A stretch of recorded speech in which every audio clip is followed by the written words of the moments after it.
Olá, meus irmãos, bem-vindo a mais uma aula do nosso curso do Discipulado. E hoje o tema é o jejum.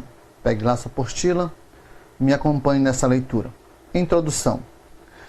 Numa época em que restaurantes e churrascarias se multiplicam, o jejum parece estar a cada dia mais fora de moda.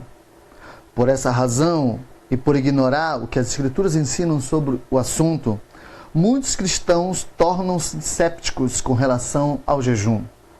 Decorrente dessa onda de ceticismo, com frequência surgem as seguintes perguntas. É bíblico jejuar? E o jejum é uma prática recomendada ao cristão em nossos dias? E o que é jejuar? Olha aqui para mim. Realmente, jejuar para nós hoje é algo muito complicado.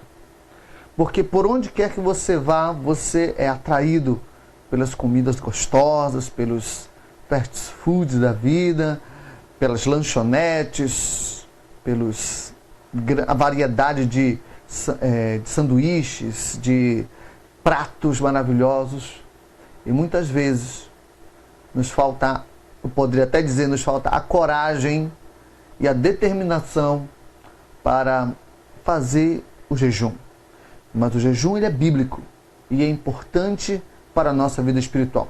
Você que está começando a sua vida espiritual, é necessário que você compreenda no seu coração que jejuar fortalece a nossa vida espiritual. E é sobre isso que nós iremos adentrar mais aqui. Como me acompanha aqui na leitura. Primeiro, o ensino bíblico sobre o jejum. Muitas das pessoas mencionadas na Bíblia jejuavam. Dentre essas, destacam-se Moisés, Ana, Davi e a nação de Israel, e o próprio Jesus, os discípulos de João Batista, Paulo e outros tantos. Então, olhe para mim, jejum é algo que é bíblico. Nós podemos ver na história da palavra de Deus que grandes homens de Deus jejuavam. E se você quiser vencer as tentações, se você quiser vencer as lutas na sua vida, se você quiser ter realmente uma caminhada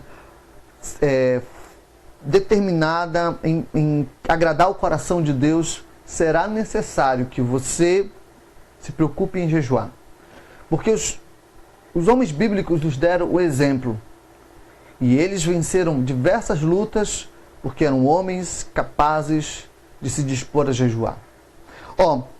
Segundo aqui, Carlos Finney, famoso evangelista americano que começou no século XVIII, muitas vezes interrompia os cultos de avivamento quando percebia que os seus ouvintes se mostravam indiferentes à sua pregação. E imediatamente proclamava um período de jejum e oração.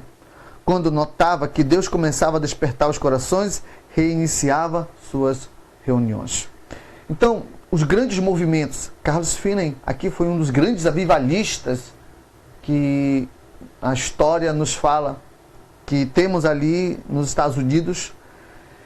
Um homem que fez com que a história do cristianismo nos Estados Unidos fosse impactada. Mas por que ele conseguiu isso? Porque ele foi alguém que se dispôs a jejuar. Se você quer impactar a sua vida, se você quer impactar aqueles que estão ao seu redor, se você quer fazer algo realmente grande, é necessário, é importante você ter momentos de jejum. O jejum é bíblico, o jejum é de Deus. E é importante que possamos também praticar esse ato em nossas vidas. Próximo é, segundo, tipos de jejum. Leia lá comigo. De acordo com o estudo das Escrituras, existem pelo menos 3 tipos de jejum: o típico, o completo e o parcial. O jejum típico não implica em abstinência de líquidos, mas apenas de alimentos sólidos. É aquela pessoa que passa um certo período, digamos, do acordar até meio-dia sem comer nada, mas pode beber água ao longo de todo o período do jejum, tá? Outro é o jejum completo, também chamado jejum absoluto. Consiste da abstinência de alimento sólido e líquido, como vemos em Atos 9:9. Deve ser praticado cercado de cautela, e não pode ser muito prolongado devido aos riscos para a saúde. Então você também pode fazer um jejum de não comer nada e de não beber nada. Mas não recomendamos que isso aconteça por um período muito longo, que pode debilitar a pessoa. E se alguém tiver problema de saúde, o cuidado deve ser redobrado com relação a isso. Tá? E temos o jejum parcial, caracterizado pelo que se come pela frequência com que se ingere. Por exemplo, Coca-Cola. Tem pessoas que podem fazer jejum de Coca-Cola. Vou passar um ano sem tomar Coca-Cola. Ou faz um jejum de não assistir televisão. Vou passar tantos meses sem assistir televisão. Vou fazer um jejum de tantos meses e não tomar açúcar, por exemplo. Então, é desse gênero que nós estamos falando. E para isso, né, não há restrições. Você pode ficar à vontade com relação a esse tipo de jejum. Tá bom? Segundo, a duração do jejum. Leia lá comigo. Na maioria das vezes, o jejum bíblico durava apenas um dia. Ia de um pôr do sol ao outro. Isto é, a pessoa não comia algo desde o anoitecer até da tarde do dia seguinte. Só então ela podia ingerir algum tipo de alimento, como está em Juízes, capítulo 20, verso 26, no livro de 1 Samuel, capítulo 14, verso 24, 2 Samuel 1, versos de 12, de 3 e 35. Apenas Moisés, Elias e o Senhor Jesus são indicados na Bíblia como os que jejuaram 40 dias seguidos. Então, o período de jejum, a pessoa mesmo estabelece, mas geralmente as pessoas, na antiguidade, eles faziam do anoitecer até o entardecer do outro dia. Quer dizer, um dia inteiro, uma noite inteira, um período inteiro, consagrando-se ao Senhor. Continuando aqui, na nossa leitura 2. Independente de qualquer determinação normativa quanto à duração do jejum, o interessante é que cada um busque a orientação divina nesse sentido. Então, a igreja pode estabelecer momentos de oração, o pastor pode estabelecer momentos de oração, a liderança pode estabelecer momentos de oração, mas é importante que você siga as instruções de Deus no seu coração para você fazer o seu jejum. Quando você for fazer seu jejum, ore a Deus, busque quanto tempo deve fazer de jejum e com certeza o Espírito Santo vai lhe mostrar a direção que você deve tomar para poder jejuar. Tá? Quarto, os perigos do jejum. Talvez lhe cause estranheza a afirmação de que existem muitos perigos na prática indiscriminada do jejum. Talvez seja por isso que a Bíblia não tenha um mandamento explícito com respeito à melhor ocasião para o jejum e a duração dele. Dentre os principais perigos que cercam essa prática, destacam-se os seguintes. Primeiro, perigos de natureza física, quando praticado abusivamente e sem orientação específica. Segundo, jejum sem oração é mera privação de alimento e não terá qualquer valor perante Deus. Então, nesse caso aqui, se você for jejuar, então tenha momentos de muita oração, de busca da presença do Espírito Santo. Porque isso faz a diferença no jejum. E isso é que agrada o coração de Deus. Tá bom? Terceiro, um dos grandes perigos do jejum é o problema da hipocrisia que às vezes cerca esta questão, como está em Marcos 6,16 e Lucas 18,12.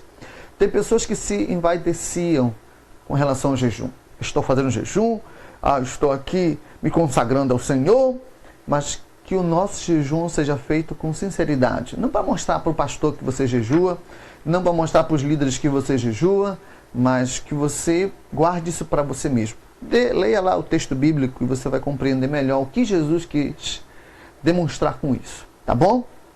Outra coisa, quarta, é o legalismo. O legalismo é outro grande perigo relacionado com o jejum. A credibilidade do jejum não está na abstinência pura e simples de alimentos, mas na sinceridade da pessoa que manifesta sua fé.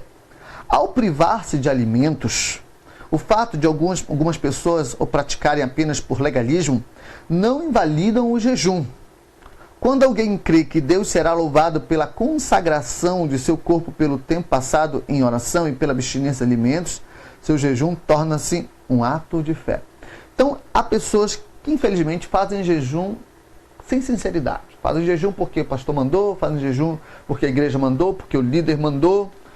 Mas quando o jejum ele é feito com sinceridade, com pureza de coração, esse jejum ele se torna um ato de fé e Deus abençoa isso, Deus se alegra com isso, Deus fica contente porque isso dá liberdade para Deus trabalhar e para falar em nossas vidas. Amém? Quinto, por que jejuar? O jejum distingue-se da greve de fome, cujo propósito é adquirir poder político ou atrair a atenção para uma boa causa.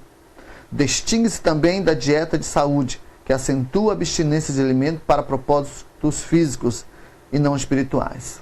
Deixa eu parar um pouquinho para explicar isso aqui. Tem pessoas que fazem jejum para chamar a atenção das nações, dos governos. Já teve caso de pessoas morrerem fazendo jejum em prol de um ativismo a respeito da natureza, a respeito da política.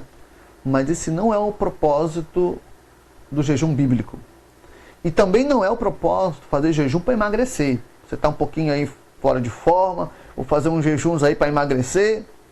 Não, isso não funciona dessa maneira. Tá bem? Então, voltando aqui ao nosso texto. Por que jejuar? Devemos jejuar pela nossa nação. Então, quando você for jejuar, vamos colocar o nosso país, nossa cidade, o nosso bairro nas mãos de Deus. Segundo, devemos jejuar pelos nossos próprios problemas. Então, você jejua pedindo para que Deus abra portas, para que Deus lhe dê condições de vencer dificuldades financeiras, na saúde. Você coloca objetivos pessoais, tá? Terceiro, devemos jejuar em tempos de aflição. Você está passando por lutas? Você está passando por um momento difícil na vida espiritual, na vida sentimental, ou então na vida financeira? Então, se surgiu uma aflição muito grande, esse é o momento de você jejuar, tá? Quarto, devemos jejuar antes de tomarmos grandes decisões. Se você tem que vender alguma coisa, se você tem que comprar alguma coisa, se você vai tomar uma decisão de casar, ou vai tomar uma decisão de ir para uma outra cidade, de ter que assumir um outro emprego, jejue. Busque a direção de Deus. O jejum quebra barreiras que possam lhe impedir de ver o que é de ruim e o que é de bom nas propostas e decisões que você tem que tomar na sua vida. Tá bom? Quinto, devemos jejuar na esperança da vinda de Cristo. Então, quando você for jejuar, diga: Senhor, Maranata, Senhor, vem, Senhor, manifesta-se, tua volta se concretize logo. É importante você pedir a volta do Senhor. Tá bom? Vamos lá, continuando o nosso texto. Sexto, como jejuar? Já dissemos que jejuar é muito mais que abster-se de alimentos. O Antigo Testamento define-o como afligir a alma. Isaías capítulo 58, versos 3. Desse modo, para que o jejum tenha algum valor perante Deus, é necessário que tenha um objetivo espiritual específico. Quanto à maneira correta de jejuar, atende para as seguintes argumentações práticas, algumas extraídas do ensino do próprio Senhor Jesus. Primeiro, determine previamente o tempo de duração do jejum. Então você estabelece do amanhecer até o meio-dia, ou das 6 horas da tarde até as 6 horas da tarde do outro dia.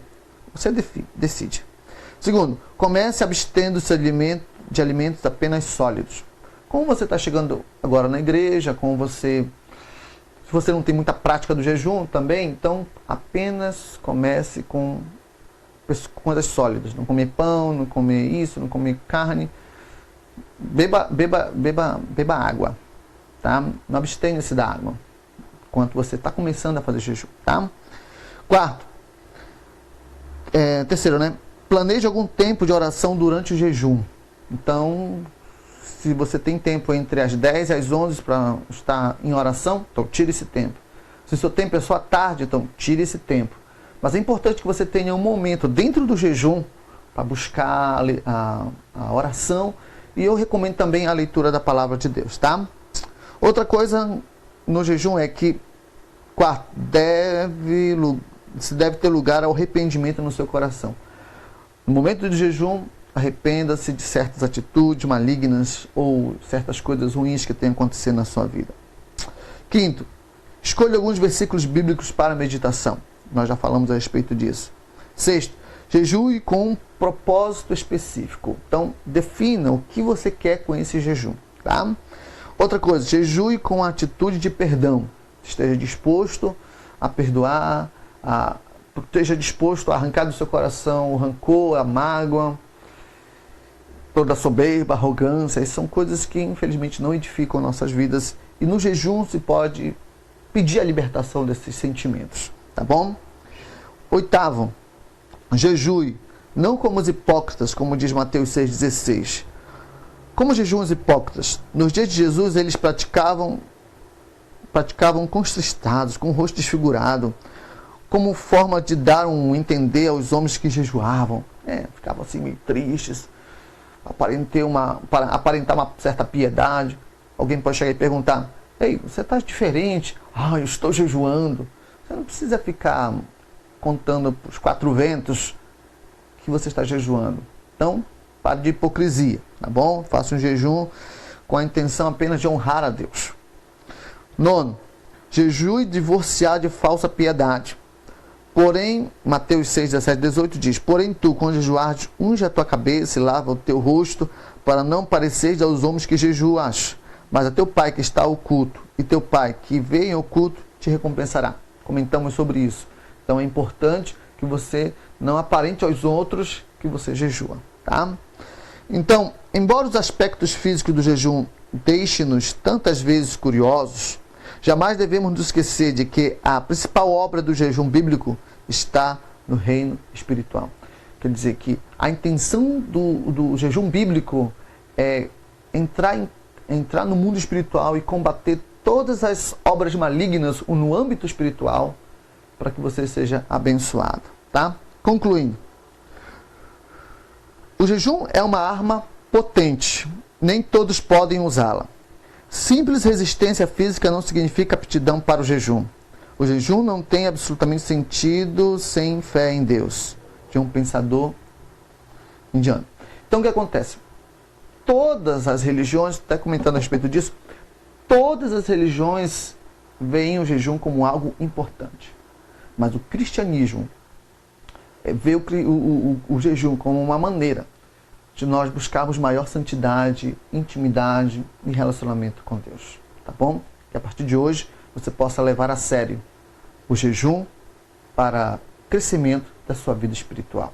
Se tem muito crente que cai na fé, se tem muito crente que desonra a Deus, é porque não tem momentos de jejum para glorificar o Senhor. Que Deus te abençoe.